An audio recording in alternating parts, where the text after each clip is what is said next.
God does not change. Ever. He can't change. And let's consider this for a second. If God could change, he couldn't be God, because change implies imperfection. If God can change, that means something was not perfect, or something that was perfect became imperfect. God can't change.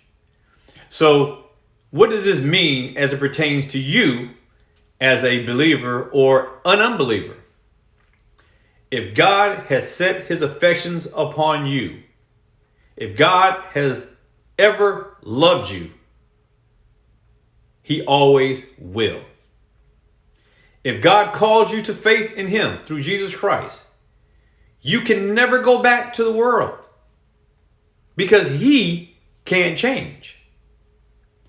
On the other hand, anyone who chooses to continue in the ways of sin and in the ways of this secular carnal world, if you continue to embrace worldliness for your salvation, for your peace, for your happiness, and you refuse to acknowledge God as the singular necessity for your peace and your happiness and your joy, you will never understand that if God does not intervene and save you, it's because he never had the intention to in the first place.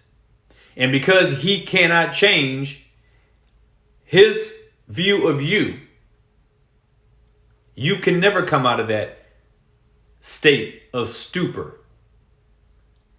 This is why the gospel is so important, because you need to know where you stand with God.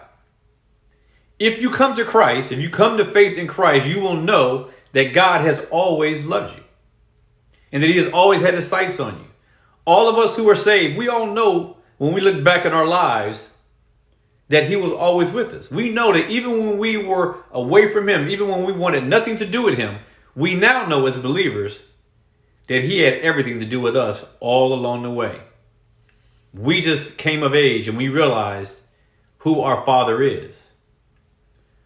But sinners who never come to Christ, is because God did not desire them to come to him.